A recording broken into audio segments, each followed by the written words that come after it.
مالت الرياض 20 سنتيمتر. اذا انا قاص 20 سنتيمتر ومخليها على صفحه. اجيت لزمت الوصله مالتي، سويت بيت للاستيك على طول ال90. زين، هاي شنو الكسرات؟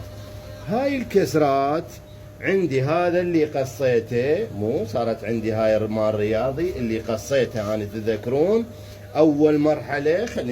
خلي اليوم نحكيها باخلاص، خلي يكون عملنا لله، واضح؟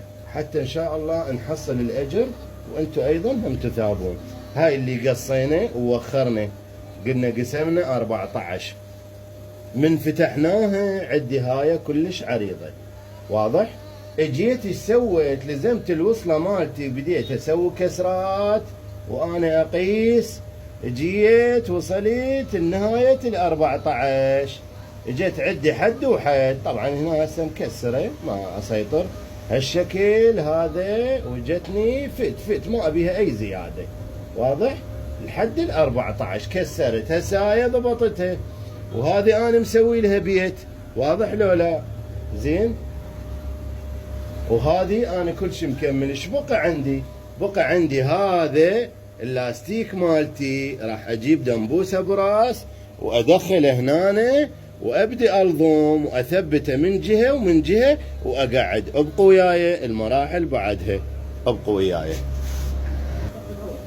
هسه بديت اخيط، اريد اخيط. شو اخيط؟ اخيط هاي الوصله مالتي، هاي اللي كسرتها من 90. هاي شوفوها جاي اخيط بيها وين؟ على هذه الفتحه مال الرياضي. زين، اجيت عدله وياها، لا زايد ولا ناقص. ليش؟ لانه اني قستها واني اخيط. قويت اللهم صل على محمد وآل محمد. هسه ايش طلعت عندي؟ طلعت عندي بهالشكل هذا، وطلع عندي مفتوح. هسه واحد يقول لي شنو هاي؟ صار مفتوح وهالشكل. نقول له اوقف، لا تستعجل على رزقك، هاي خطوه اولى. راح تجي لاستيكتنا هاي اللي راح ندخلها منا ونجي نجيبها لهنا، راح تلم منا هذا الفتحه من فوق. هاي يحتاج لها هسه دنبوسه براس واقعد الضم. فتنتظروني حتى ما يصير علي طويل الفيديو، دقائق وراجع لكم. الان بعد ان قلت لكم اللاستيك نركبها، صار عندي بهالشكل هذا. خلي المصباح صار عندي بهالشكل هذا. خلي اوضحها شلون لمت لي اللاستيكه. طبعا طلع جنبده بعد ما كامل، وطلع جنبده. خيطت هاي جوا وطلع هذا. الان المراحل كلها واضحه. عندي شغل راح اروح اضرب اوفر واجي. زين، خلصت ضربت اوفر وكملت. ايش عندي؟ عندي هذا اصبعين راح اسويه قيطان، اخليه هنا. بعد شو اخلي له؟ اخلي له هذا الخرز، اخلي له 2 بهالجهه و2 بهالجهه. مو صحيح؟ هذا 2 منا و2 منا، واضح؟ زين، سويت قيطان. طبعا انا هالمراحل كلها راح اشوفكم اياها. هذا شريد اخلي اكسره خياط، اخلي ليلو. عندي ورد تحديد، انا عندي ورد تحديد. هذا اللي اقول لك هذا مثل الشاي والشكر ببيتك، ما تخلين من عند الورد الناعم. عندي بيبيجي واحمر وماروني وفضي. لزمته هذا، خليت بهالشكل هذا. انتظروني دقائق وارجع لكم. اليوم جمعة والصلاة على محمد وآل محمد. انتظرونا دقائق.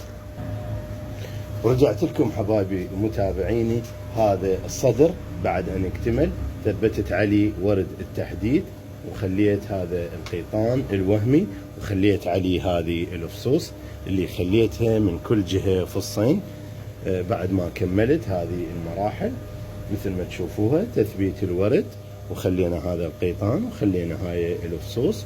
طلع عندنا ورد كلش روعة. الصدر هذا وكلش حلو، نقولها بالعافية عليك يا زبونتنا.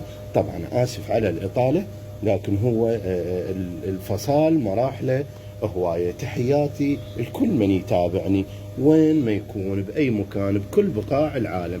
اليوم أنا أريد من عندك فلوس. اليوم أنا علمتك هذا الفصال، أريد من عندك فلوس. أنت اللي جاي تتابعني هسه وشوف الفيديو وين ما كنت، لو بآخر الدنيا، أريد تنطيني فلوس حقي. بس هاي الفلوس لا تدز لي لا ورق ولا